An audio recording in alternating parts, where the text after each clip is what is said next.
Hey everybody, how you doing? How you doing? How you doing? Me, Chase Oliver here, just ready to stream tonight and talk about, my last week of my life. First off, I want to thank everybody who comes onto the stream, everybody who throws a comment into the stream, who shares it to their social media so that more and more eyeballs can get on this live stream. Yeah, thanks everybody for joining. If you're not aware, my name is Chase Oliver. I was the 2024 Libertarian Party candidate for president, as well as a 2022 candidate for U.S. Senate. In general, a liberty activist for the last, decade and a half or so, and just an anti-war activist my entire life. Hello, everybody. The legend himself, the reason I became a libertarian. Thank you for that bit of ego stroking here at the beginning of the live stream. I always appreciate that. Always love to see you, brother. Well, love to see your comments here popping up the stream. Howdy to you. Who am I endorsing for California governor? I would assume the libertarian in that race, but the most prominent libertarian I know running in California is a guy named Lars Mapstead. Check him out. He's pretty awesome. He was also at the convention last week. Hello. And I had a great time. I was in Grand Rapids, Michigan, the Libertarian National Convention.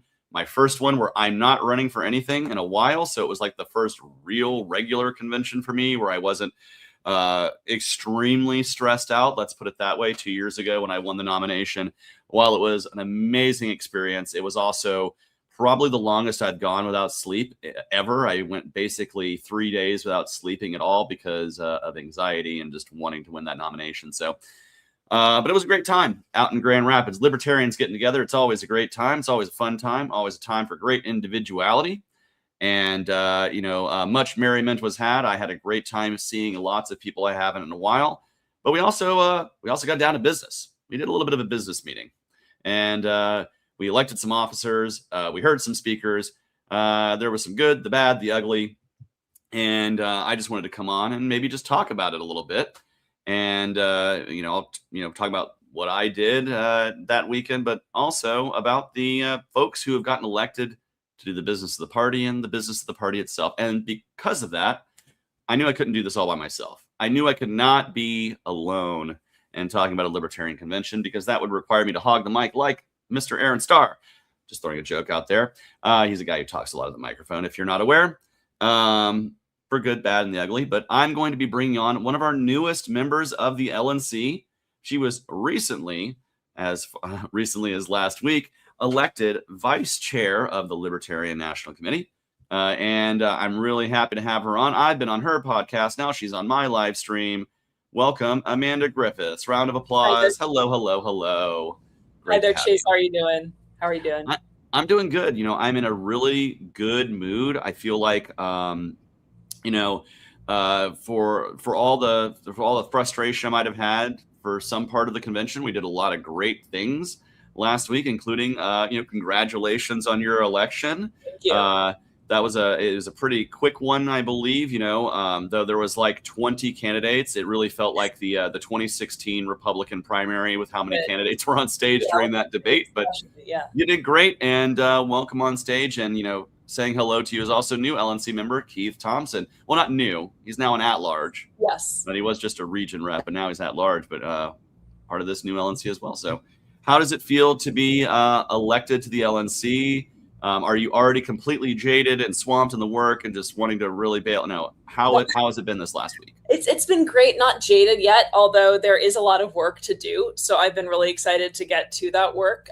Constant signal messages going on.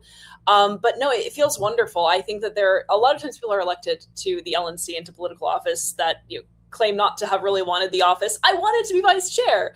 And so that's at least, that's working out for me, that I'm excited to be here and I'm excited to do this work.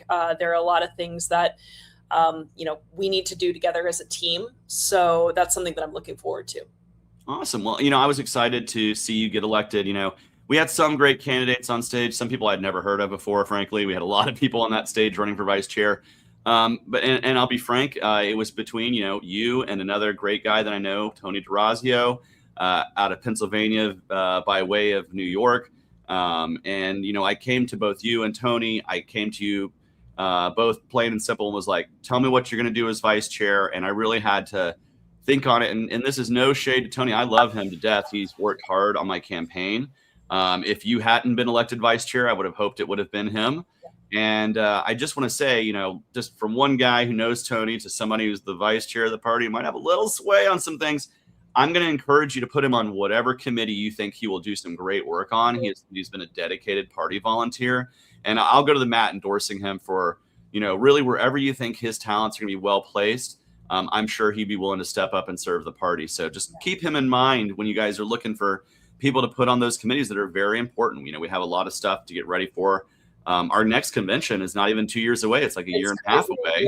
Yeah. We pushed it back, which, you know, as a presidential candidate, I can see the wisdom in doing.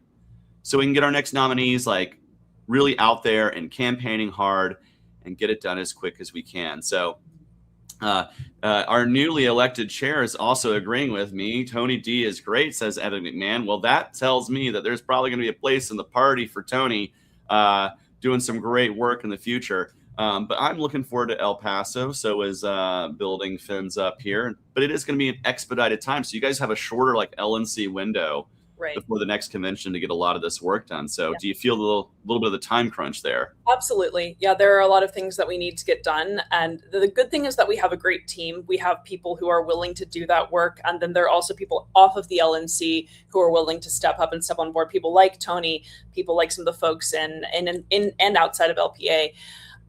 Who are willing to do some work. So I'm looking forward to it. But yeah, there is definitely a time crunch, and we're going to need all hands on deck to make things happen. Well, you know, I'm a lifetime member of the Libertarian Party, and I do look forward to seeing our party continue to grow. I'm going to announce it right here. I am, you know, for a while when I was running for president, I was like, hey, I'm not going to be donating to the party. I have to, you know, pay my own bills and stuff, and I'm running on a shoestring budget. But I'm going to go ahead and renew my recurring donation. I was already a lifetime member. I've already given a lot of miles on the road, but I figure I'd put some dollars in the till. And I encourage anybody out there, if you want to see a Libertarian Party that's growing, become a member of the Libertarian Party. Go to lp.org and donate. I don't know if it's donate.lp.org. I don't know the website. It's lp.org. Find the donate button. Give money there. But what we want to do is see a lot of new membership grow. That was one of the things our new chair, Evan McMahon, challenged us to do, is grow our membership. He wants to get us up to 66,000 active members by this time in 2028, in 2 years. I think that's totally doable. And it starts with, you know, getting your friends to come to meet libertarians. And I spent a lot of time in the Radical Caucus suite over the convention weekend. Shout out to the LP Radicals.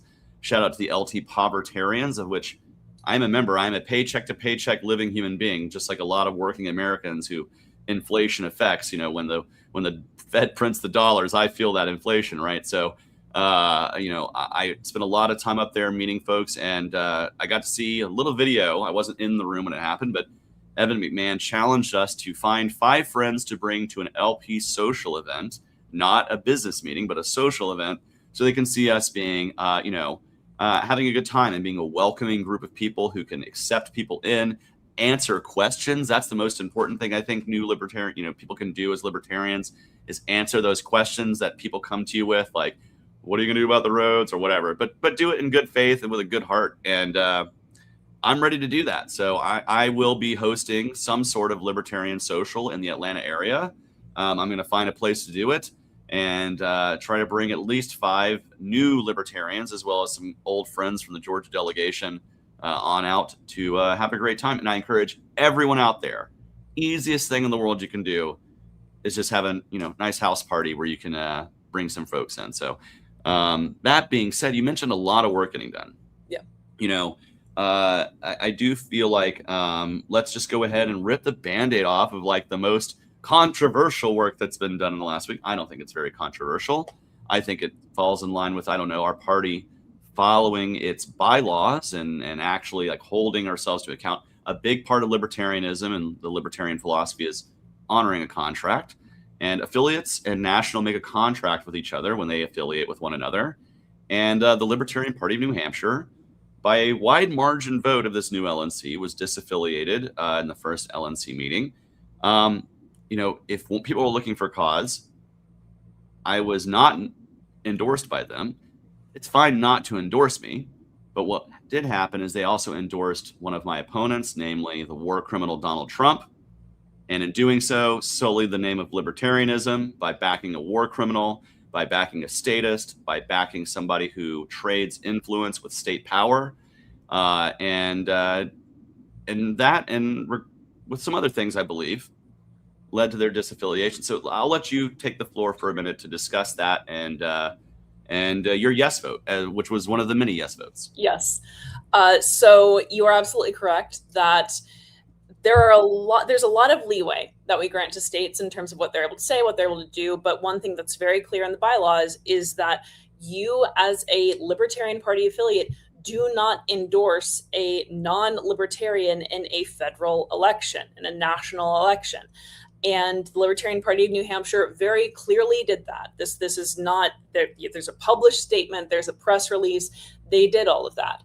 And I don't think that the messaging alone would have been the kicker if not for that, although people are, of course, talking about the fact that the affiliate was not engaging in messaging many times that was consistent with the Libertarian Party statement of principles and platform. So oftentimes the argument is made, well, don't we believe in free speech? Absolutely. The New Hampshire group, the former Libertarian Party of New Hampshire, absolutely has that ability to say whatever they want on social media. They shouldn't be removed from social media for doing that. But part of free speech is also freedom of association. If we are compelled to associate with anyone, to attach our name to anyone, then their speech becomes our speech, and that's a form of compelling our own speech, having them speak for us. So that's why freedom of association is so paramount. When it comes to freedom of speech, they go hand in hand. We want to honor that. They absolutely have freedom of speech. We have freedom of association. We can disassociate. And that was really the driving decision, or rather the driving factor behind my decision to vote yes on that. Well, thank you for the explanation. As the comment says here, New Hampshire left the party far before the party left them. I would agree with that. They, had an entire slate of candidates for New Hampshire, from Jeremy Kaufman, the guy called McLovin, can't remember his name, and a few others. They all were running for positions within the party with the express idea of dissolving the party. So, we just asked them to disaffiliate and dissolve themselves out the door. I think it should be a mutual, separation. They can call themselves whatever they want. They can call themselves the Free State Party of New Hampshire. They can call themselves the Jeremy Kaufman Fan Club. They can call themselves the We Don't Like People Who Don't Look Like Us society, but they shouldn't be calling themselves the Libertarian Party of New Hampshire. So I'm happy to see that there will eventually be, a Libertarian Party of New Hampshire reaffiliating. Probably with better bylaws that protect themselves from folks like this, from bad actors within the state who would like to, basically dissolve and disarm the Libertarian Party for the purposes of supporting Republicans. So I'm glad to see that this was done. A braver LNC would have been able to do it sooner, but I'm glad this newly elected LNC that was elected by a large number of the body is happy to see this. Now, I just want to really quickly, side note, we're going to address this comment right here. Libertarianism sounds great on paper until you realize it treats society like a spreadsheet where the poor are just collateral damage. Let me tell you who treats the poor like numbers on a spreadsheet. The government, the bureaucrats, the regulatory state. You know who doesn't treat people like numbers on a spreadsheet? Neighbors and communities and individuals and charities and nonprofits and organizations that are actually dedicated to helping one another. The state tricks you. It's like the great Harry Brown said, the state will break your legs and ask for a thank you when they hand you a crutch. I say we break out that middleman. And so I'm just going to go ahead and denied. Sorry about that. That's not a accurate statement of libertarianism. And shout out to Ryan Woodcraft. He's also in the comments. He's trying to watch us and Freeze podcast at the same time. Good luck with that. Because anyway, I thought we were not going to be counter programming, but who knows? One more thing that did happen on the floor, and I want to shout this out. This happened, and I mentioned this during my speech. There was an incident at our convention where, again, New Hampshire, go fig. There was, I don't know, there was magazines or some pamphlets at a table. I don't believe the Libertarian Party of New Hampshire paid for a table, nor did the Free State Project, nor did really anybody involved in that organization, but they left their stuff on the table for people to take. And somebody who doesn't like them picked it up with the express of throwing things away. Now, it's not fun to do, and whatever. She even admitted to me, probably not the most mature thing to have done, right? I've had people who have done worse to me in anger. Let me just be realistic. But what happened in response was a far outsized response and something that should never be excused, which is striking her, as a 6'5" man striking a woman is beyond the pale disgusting, right?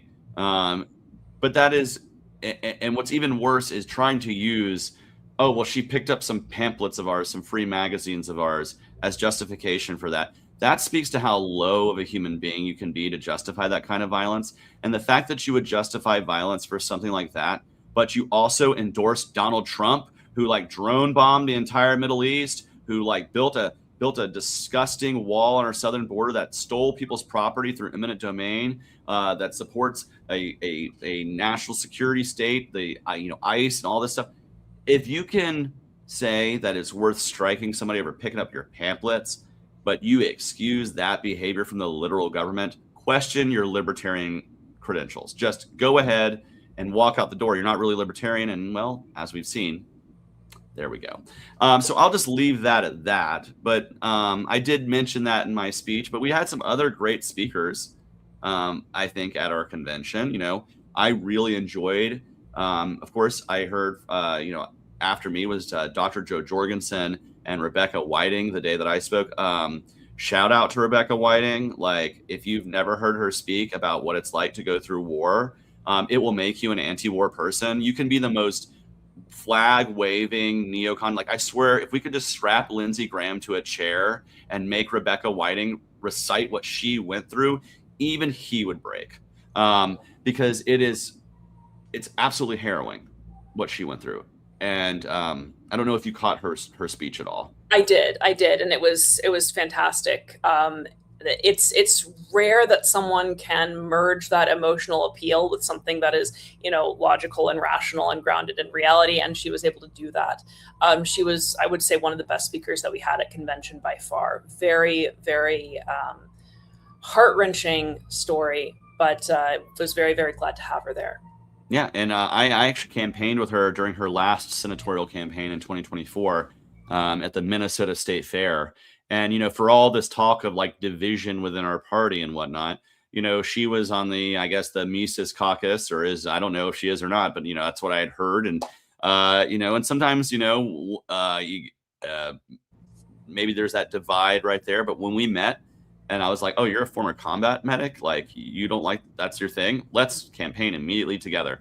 And she threw on a Chase shirt, I threw on a Whiting for Senate shirt. And then we just spent the day campaigning together in Minnesota, talking to voters, and then also going on a radio show there where she was amazing. She was fantastic. And we got to talk about being anti-war from two different perspectives, being somebody who's actually been in the war, who suffered had to suffer the consequences of the state fighting these unneeded wars, and seeing what's happened to her and her compatriots, on the battlefield, as well as me being somebody who's been protesting those wars from the time they were started and saying I don't want to send people over to have to fight those fights and have to see that stuff. And her story was just amazing. So shout out to her. She is right now on a signature drive trying to get the signatures she needs to run for Senate again, which I think having a voice like that is even more important in the discussion now that we're in the war in Iran. I think we need more veteran voices to be being anti-war voices in the party, certainly. Also, shout out to Jeremy Todd, who is also running in the Kentucky 4th. He is trying to get signatures right now in his race. Good luck to them both. It is trust me, I know how tough petitioning can be. So best of luck to both of you. Another speech we heard from Justin Amash, former congressman, Libertarian Congressman Justin Amash, Grand Rapids native. He probably just had to walk outside of his door and take a walk down the street to come into the convention. But he gave a great speech, I think. I think it really energized the room. Your thoughts on kind of his remarks? Were you there to see them? I was there to see them, yes. And again, I would also put Justin there on some of the top speakers, very impassioned. And to me, it sounded, I don't know, I know that Joe Jorgensen has announced her exploratory committee. To me, it sounded like someone who might be prepping for a run also, or at least considering it. So that was it was good to hear him. He came out strong against some of the past actions of the party and the LNC, which I think was bold considering the constitution of the room, and needed to be said. So always props to Justin Amash. He did fantastic, and I was very happy to hear from him. Very happy to hear him not pulling punches, as it were.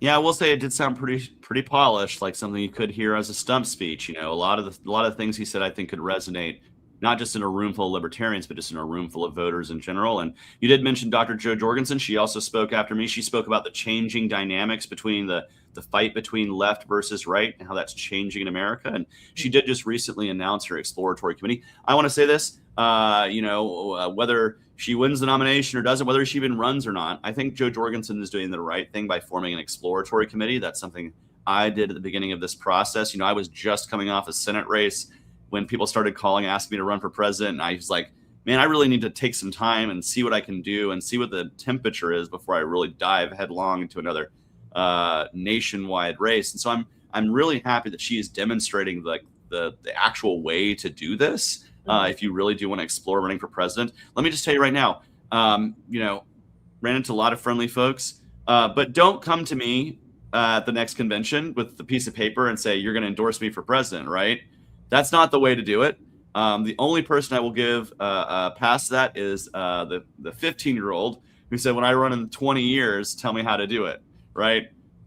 Awesome. Happy to tell you. But, and for me, I really had a great time kind of seeing this little bit of maybe will Joe run, maybe will Justin Amash run. I even joked I was on the Freeze game show with Lars Mapstead. His answers, I was like, these sound like rehearsed campaign answers. I know you're running for Congress in California right now, but maybe 2028. What are we doing here? So I like to see the speculation. I like to see the horse race. Right now, me running top of ticket, hey, I don't close any door, but it's a narrow door. I'm going to be realistic. I got a lot of things I want to do with my life. I'm the youngest presidential candidate the Libertarian Party's ever had, I believe. I got plenty of time to do this thing again if I want to. So maybe I take a little time off. Maybe I run as a running mate for somebody. Who knows? We'll see what it is. Let's see. Mike Sibilia says, Justin's speech is exactly what the party needed to hear. Let's find some other ones. Someone asked, why did I drop out of the governor's race? I'll be honest. I had family commitments. I have work commitments. And the options, the chances of being on the ballot were very, very slim. I did have to weigh that. And ultimately, family comes first, you guys. Like, that's just the reality of it. That is why I dropped out of the Georgia governor's race. Someone says Massey, Amash 2028. I could see Amash being also on the top of that theoretical ticket right there.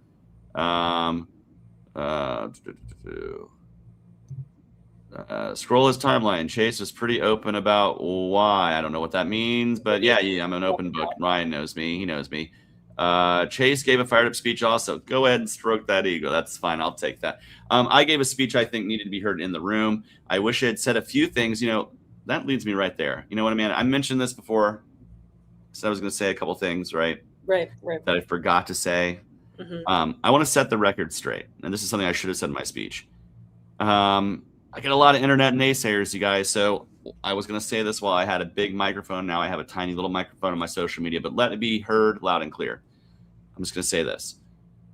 People are mistaken when they say a few things about me. First off, I'm not the worst performing libertarian candidate ever. There are libertarian presidential candidates that had a lower percentage of the vote, lower numbers of the vote, whatever metric you want to use. Okay. I did about average for what most libertarian candidates do, whose last name is not Johnson, Jorgensen, or Clark. If you remove those three outlying candidates, every other campaign has received between 0.3 and 0.5% of the vote. I land square in the middle, like 0.4 or 5% of the vote, whatever that was.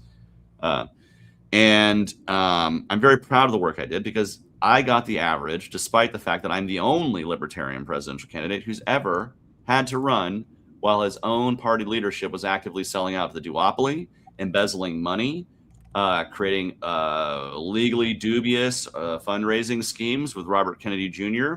I'm the only candidate that's actually had to fight my own party leadership to even have a seat at the table because she was fighting for another seat at the table that she never really ended up getting. And I'm very proud of the work I've done. I busted my ass. I traveled more miles than Joe Jorgensen. I did more media than Joe Jorgensen. I did more events than Joe Jorgensen. I spoke to more individual voters than probably any presidential candidate we have had in a long, long time. And I also had a running mate who was willing to do anything I asked him to do. So I'm proud of my campaign, extremely. And if I ever run again, I guarantee you I will shatter the numbers that I did in 2024. That will be a glass ceiling that I will easily shatter. So that being said, I did indeed, actually, if you want to look at the numbers, his 88 campaign, and he was a former congressman at the time. Same with Bob Barr, who was also a former congressman. I'm proud of that. I'm proud of the fact that I did really well. So thank you for giving me that moment just to get that off my chest. And back to our regular programming. No, you were a fantastic candidate. And I remember seeing you campaign and hearing some of the things that people were saying about you and thinking, like, I don't see that. He's very good on the issues. He's very clear on the issues, has those pithy responses that are appealing to a younger, newer audience, and at the same time explain libertarianism well. So I actually remember having heard things about you first and then watching you talk and be like, that doesn't add up. He's actually incredible. So I want to just get one more piece of slander, bullshit out of the way. Let's just call it that. All you did was campaign at gay pride events and whine online. First off, again, I did more media hits than Jorgensen did. If I had had the money that Johnson did, I would have done as many as Gary did. I traveled more miles than any presidential candidate ever, period. No presidential candidate ever campaigned in all 50 states. And as far as gay pride events, the only pride events I did, with the exception of one, were pride events that were being tabled or participating in local libertarian affiliates, who almost all of them said the pride event was the best event they did every year, where they got the best response from the public, where they got the most signups, where they got the most people interested in the party. So I'm not going to say that it's a bad thing that I went to pride events that the local libertarian affiliates were at. I met some great libertarians in person there, by the way, like Rebecca Massey at the Phoenix Pride. I met great libertarians at the Houston Pride event, where we marched in 103 freaking degrees. But I also did things like the July 4th parade in Philadelphia. I also did things like the Fancy Farm picnic in Kentucky, or the Iowa soapbox event at the Iowa State Fair, or, like I said, campaigning with other libertarians all across the country. The only pride event that my campaign independently organized was to march in the Atlanta Pride Parade, because sadly, state leadership at the time of the Libertarian Party of Georgia decided to not participate for the first time in over 20 years at Atlanta Pride, when they had a gay Georgian running at the top of the ticket. Crazy enough.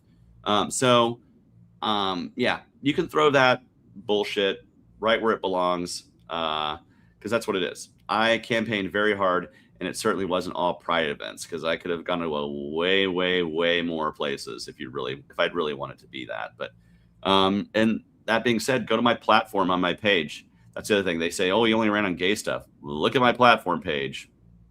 Feel free, if you can read. That being said, we had a great time. We elected some great LNC officers, in addition to you and Mr. McMahon. Sounds like Vince McMahon from the WWE, Mr. McMahon. We also got Doug Neville. I don't know how to say it. Neville. Sure. He's a great guy as our new treasurer. Jonathan McGee, I was proud to nominate him from the floor. Again, there were other great secretary candidates, but he was the one that I chose to back because, I'll be honest. He did one of the most, I'll say, based things at the convention, which is personally walked up to me and apologized for a vote he made on the LNC that hurt my campaign. And for someone to have, I'll be frank, the balls to do that, right? To be humble enough to say, I did wrong, I did you wrong, and I apologize for that. And if I ever had the chance to do anything like that again, I'll make sure I speak out against it. That spoke volumes to me. And so that, in addition to the fact that I know he's a hard worker, he got my support for secretary. I'm glad he's there. And then we got some great LNC at-large members elected, as well as a couple of appointed. So tell us about the new at-large folks. So we've got a bunch of good at-large folks, and I'm terrified because I know that I'm going to blank and miss some people. So There's they're 5. all okay. I'll keep it on. Yeah. All right. So there is Keith Thompson, who's been in our corner for a really long time. Amazing evangelist for liberty and absolute fire when it comes to social media. Not afraid to call things out. There's Stephen Nikhil, obviously former chair. Who I'm very happy to see as at large. He knows the system, he knows the institutions, so it'll be really good to work with him as well. There is, and see again, because I'm between the at large and the region reps, I have this list of the people who've been elected. There is, Richard Longstreth. He was appointed. He's fantastic. He and I did some work together on the floor, and he's he's already doing wonderfully on the LNC, bringing people together. There's Kelly Nguyen, who I've worked with for a little while, and she ran a great campaign. She was the one who had those posters, Kelly Nguyen for the win. Very, very creative person out of Hawaii, which has, had some leadership struggles, I will say, and she's already been fantastic on the LNC.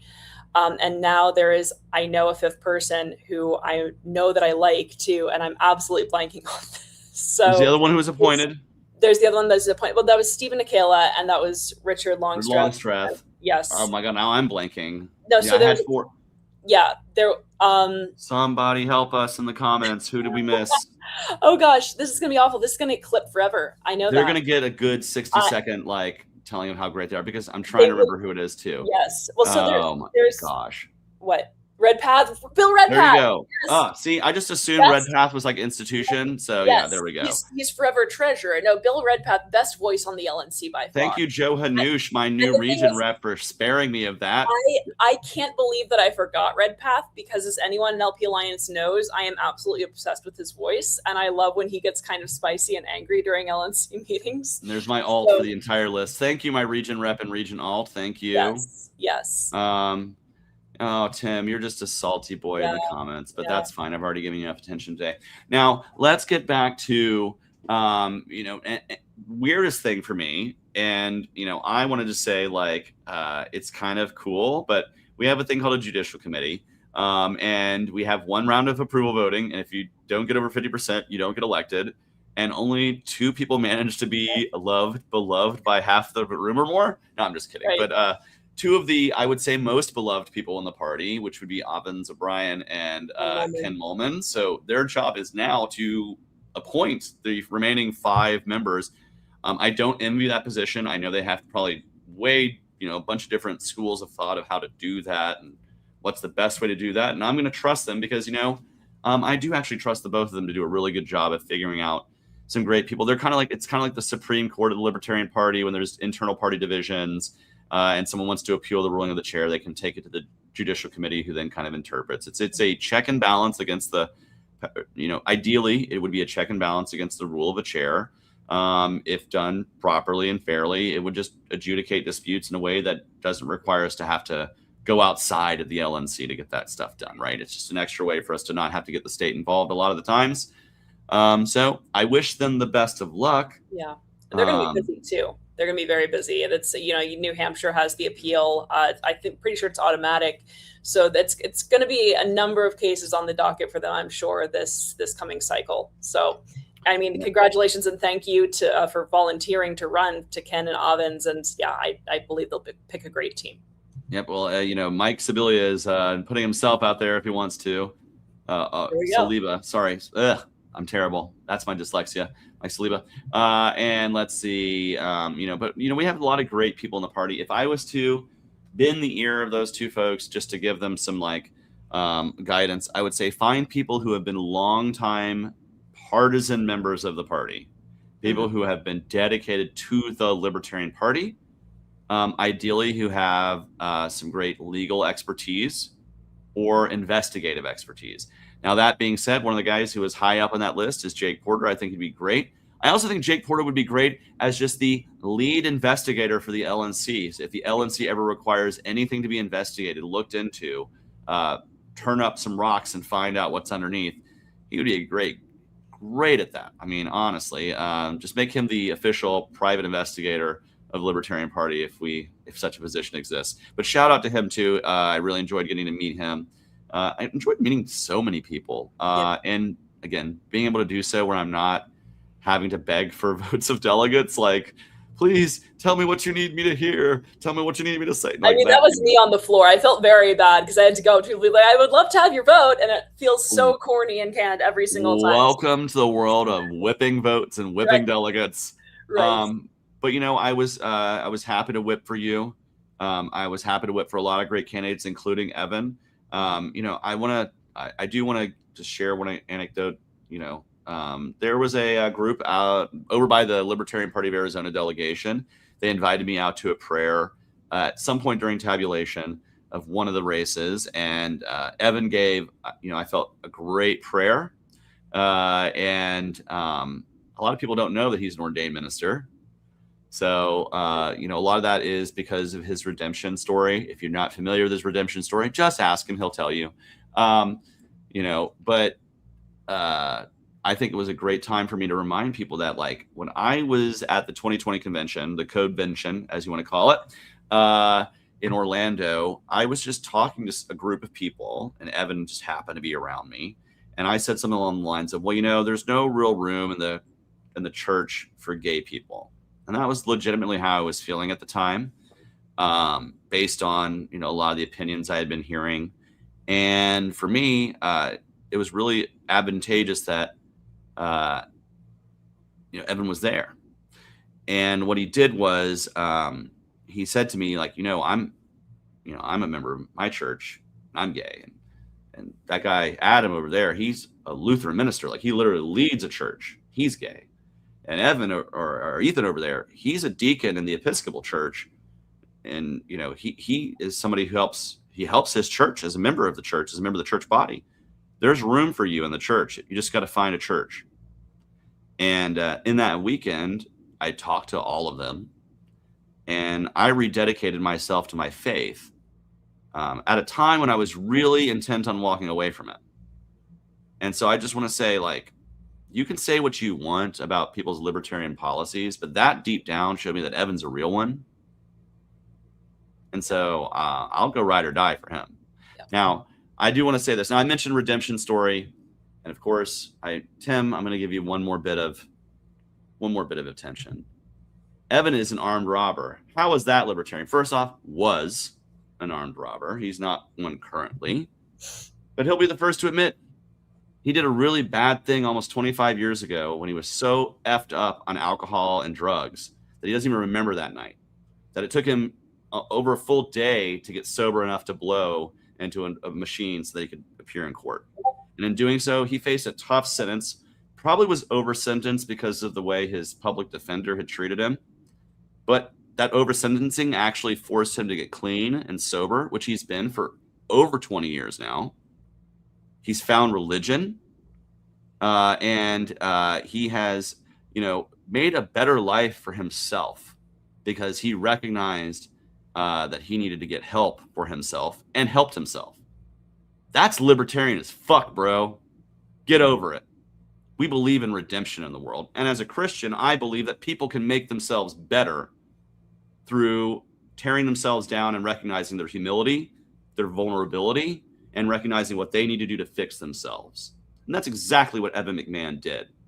And if you can't be down with that, you have problems. Well, I mean, that's true. He's an excellent example of personal accountability too. The way there that you go. And yeah, let's throw that in. Yeah. He had a chance to get his record expunged. He could have had that taken off so that there's no publicly available record for people to try to shame him with. And he said no, because what happened to me inspired me to fight for change in the criminal justice system for things like jury nullification and in well-informed defendants so they don't get screwed over. And you know what? Again, libertarian as fuck. Yes. And you can hate it all you want, but hate it all the way to the bank, baby, because he's also a successful libertarian. His affiliate is one of the fastest growing libertarian affiliates in the country. Pound for pound punches, as I like to say, punches way above its weight. And just had to go ahead and put that out there. So all these people who try to like shame somebody for something they did 25 years ago, by the way, these same people excused theft from the party literally less than 2 years ago. So just being realistic And throwing in it many out there. cases are So excusing get violence. over yourself. Yeah. And By the way, if you wondered, me not running for president also allows me to say these kinds of things without any worry. I ain't running for your delegate slot right now. So through God, everything is possible. I believe that. Many people do. Some people are atheists. That's fine too. Point is you can live free in this world. That's my thing. I'm incredibly proud I voted for you. You were spitting bars. Well, I'm going to give you a chance to talk a little bit here. Amanda, what were some things you really enjoyed maybe about convention that, isn't just the speeches and whatnot? What did you enjoy at convention? Sure. Well, the first thing that I enjoyed was getting to getting to meet people in person, because I've been working with this coalition for so long, and in most cases hadn't actually seen people physically. So it was wonderful to actually make that physical connection and meet them and get to know new people as well. I really liked running around on the floor, which might sound crazy, but that's where you see where the room is, and that's where you learn what people's attitudes are to things. And again, maybe that goes back to meeting new folks, but I really enjoyed that. The speeches were wonderful. The overall dynamic and environment was wonderful. I enjoyed, this is going to sound weird considering some of the events that took place during it, I enjoyed the chair debate, and I enjoyed the vice chair debate as well. We kind of threw that together at the last minute. It was pretty hectic up there on stage. We had a lot of chairs and not much stage space, but I enjoyed getting to hear what people had to say about their candidacies. All in all, some of my favorite parts of convention are the candidate speeches. I always hate when people move to cut them, because members deserve more than anything to know what people's vision is. And so anytime I got to hear what candidates were running on, what they stood for, was something that I really enjoyed doing. So, and again, because you learn new things, you learn ideas to incorporate into your own your own agenda in the event that you're elected. So it gave me a lot to work with and a lot to chew on there. Awesome. Well, I'm excited to see what candidates we can bring out in this next election cycle, as well as get ourselves prepared for a great 2028 ticket. One thing that I am really excited about is the fact that we've elected this LNC, because no matter who our 2028 ticket is, I know they're going to be more supported and better prepared for the 2028 campaign than we were with the Libertarian, with the LNC we had in 2024. We had an LNC who literally was cheering about being an anchor around our neck, whereas this LNC will be trying to lift up that next campaign. And so I'm very excited for that. And something that I really enjoyed was the Povertarian Pizza Party. Again, I mentioned the Povertarians earlier. Shout out to them. It was great that they could get so many delegates out. It seems to be the most popular party of the entire convention. I had a ticket to the gala, could not find the ballroom, but that was also because I spent too much time in the pizza party room. Let's just put it that way. But I really enjoyed seeing so many people excited coming out of convention. I also see so many people who are, now that we are being a professional board, we're holding affiliates accountable for really bad behavior, this one in particular. I already see people coming back to the party. Yeah. People who I thought might have never come back, who felt discounted by that previous LNC who sold the party out for Donald Trump. I think we can slowly earn back that trust. Yeah, that's why did Chase Oliver say to vote for the Democrat in K4? That's because there was no Libertarian already running until after I said that. Learn how time works, Tim. Fuck off. Tim's our newest fan, I have to say, honestly. He really is obsessed with me. He probably has a shrine to me in his bedroom now. Yeah. Anyway, but yeah, go vote for Jeremy Todd. Yeah. That being said, if you're not out there getting signatures in Kentucky, why does it matter to you?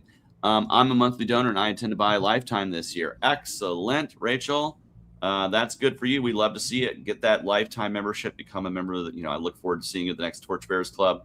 Yeah, I had a great time. I hope you had a great time. You won your election. Hey, that's always great, right? That was a great time for me 2 years ago. Yeah, no, it's stressful in the, in the lead up to it, but no, it is great. And I, just to add on to the, the members coming back, that's something else that I'm really enjoying, is the after convention, where I'm seeing people start donating again. The numbers that I have, and I haven't, they're pretty good numbers. I trust them, but someone might be able to give me better ones.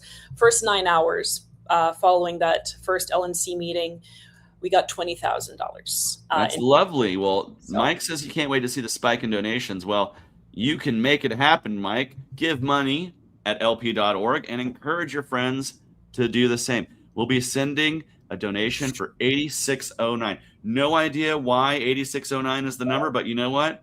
8609 it is, Evan. The party will be happy to see that $86.09 fiat going into the till. We love it. We love it. We love it. Now, just got here. What did she win? She won the vice chair of the Libertarian Party. She is right underneath Evan McMahon. If for whatever reason Evan McMahon must put down his crown and scepter, she will have to pick it up. And by that, I mean the gavel during meetings, which is great. I look forward to that. May you never have to suffer the Alex Merced hairstyle after 4 days of holding a gavel. I mean, I already have it, quite frankly. That's what we did to my last favorite vice chair that we had a while back. That poor Alex, bless him, he became a meme. But we look forward to seeing you doing plenty of great work out of the LNC. And it was great getting to meet you in person, getting to meet so many great people in person. But that being said, where can people find you? And lastly, I want you to tell the people about, one of the things I asked you when I said, what do you want to do as vice chair? You mentioned kind of this like speakers thing. So tell me a little bit about that, and then tell us where we can find you, and I'll go ahead and let you off the hook for the evening. Sure. So one of the things that I mentioned to you, Chase, was that I want to have a speakers bureau because, yes, the chair is meant to be the face of the party, and Evan's a great representative of libertarianism, but there's a comparative advantage issue, right? Where no one of us can represent libertarianism to the fullest extent that it should be. We need people who are able to speak on particular issues to particular groups of people and are able to speak certain languages when it comes to politics and policy. We want more faces of the Libertarian Party. And so I would love to have a speakers bureau made up of party members, of subject matter experts who are able to go out, who are able to work with our communications director, perhaps, and book conversations, book events, book speaking and engagements so that we can spread libertarianism to more people on more issues. And again, I need that to be composed of the membership. I want to make this a high agency party. And that's one of the ways that we can further our intellectual bona fides. As for where people can find me, in a less intellectual realm, you can find me on X at Ajax the Griff. I still don't have one of those vice chair Twitter handles. I don't know if I'll ever get one, but that's where people can check me out. I'm also part of a coalition called LP Alliance. We have multiple caucuses and all caucuses and no caucuses in there. And you can follow them on X at LP_allies and join our Discord if you want to get involved. You can yell at me in those Discord channels and tell me what you want to see on the LNC. So that's a good way to reach me as well. Put your wish list in there. Awesome. And lastly, shout out to my LNC regional. He said make sure he wants to represent the New Badlands region. We call that the Badlands because we Alabama, Georgia, Florida, not North and South Carolina. No. North and South Dakota. That's in our region now. Please donate to them. Don't forget your state needs money also. I look forward to working with our new region, helping our new Dakotans feel really warm and welcome in our little southern enclave we got going on here. We're just going to move the map for them. But yeah, donate to your state party as well. Have a wonderful evening, Amanda. Amanda, I'm going to throw you out here and then get everybody ready to go. But you have a good night. Peace, love, and liberty to you. You too, Chase. Have a wonderful night. Bye-bye. And that is a great recap of the week. I had a great time meeting so many fantastic people at the Libertarian National Convention in Grand Rapids. I look forward to meeting so many of you as well when we get back to El Paso in February of 2028, seeing what the future holds for the party. I feel like we have a bright and beautiful future ahead of us. And if you have any questions, feel free to reach out. Future live streams, always pop in, throw those comments. Make sure you share this stuff out so more and more people get to see it. I'll be coming to you from time to time, and I'll make sure I always announce when that's going to be on X and other platforms. But in the meantime, you have yourself a wonderful night, a great weekend of peace, love, and liberty. Good night.